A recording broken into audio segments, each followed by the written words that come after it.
What I need to do is tighten the heater fittings on this car. But that's not what I'm going to talk to you about because that's boring. I'll talk to you about something more interesting once we get the hood open.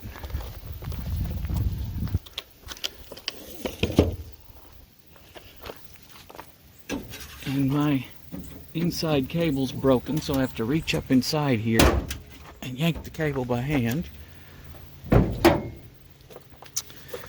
Okay. Those two clamps at the back need tightened. No, wait, it's these two. They're leaking, I noticed yesterday. But what's more interesting than that is this. Because my old original heater control valve, temperature control valve for the heater, was not working. It was not blocking off. You could set it to cold and it would still blow hot because the water was flowing through here even with it closed. So the first thing I did was take this thing apart to see if I could fix it. And when I did that, I pried those 4 tabs up on the top of here.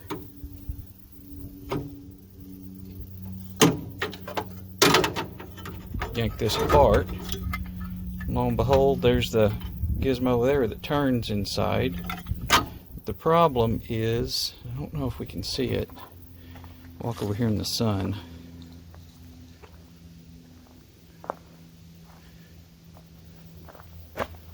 There's rubber right in there. My fingernail is touching a rubber seal that's gone bad. There's a chunk missing on that side over there. So it wasn't shutting off the water good enough. And I couldn't think of a way to fix that, so I bought a new one. But the problem is you can't buy this one anymore. The actual correct one. At least I couldn't find it anywhere.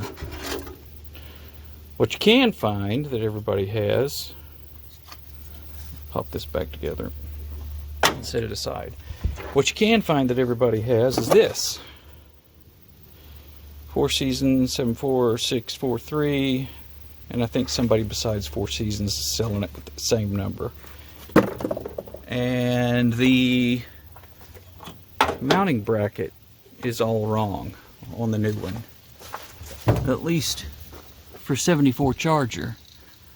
You can see it's much wider here at the base. This gold is. And this part, if I can get to it, is not nearly as long as it's supposed to be.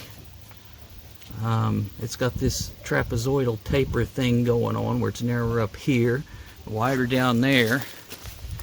This one doesn't have any of that. It's straight here on the sides. It's not wide here at the base. It's got this weird, funny angle going like that. And the other one is straight across there, like that. Only maybe up here.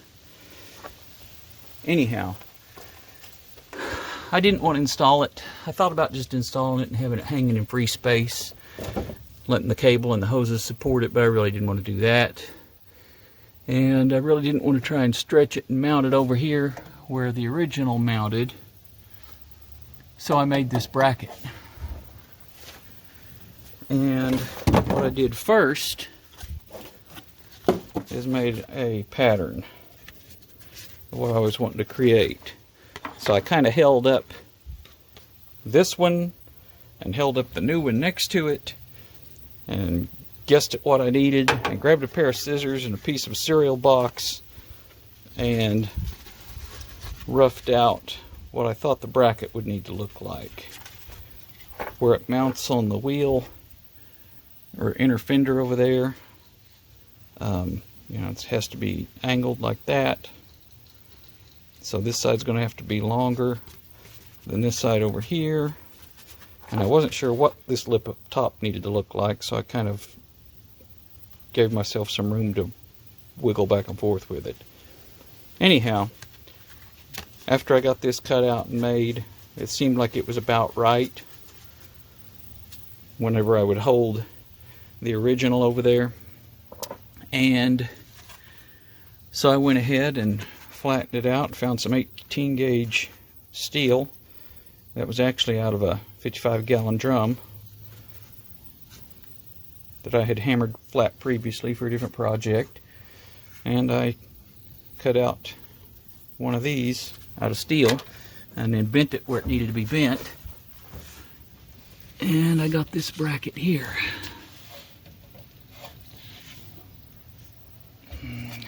And then I drilled the holes here where they needed to be, where the old one mounted, and drilled here and there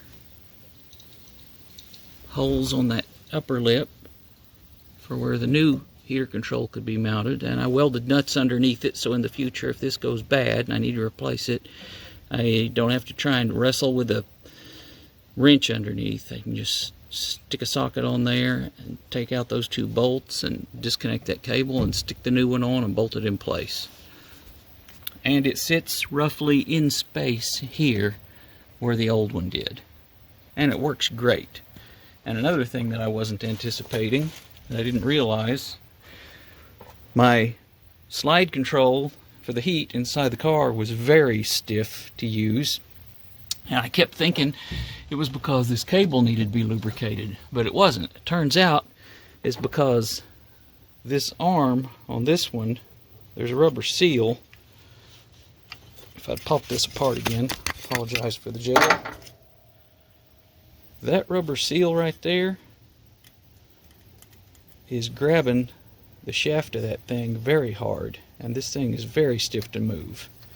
The new one moves super easy. And so once I hooked up the cable, it works like a dream. Anyway, that's more interesting to talk about than just the fact that I need to tighten those two hose clamps.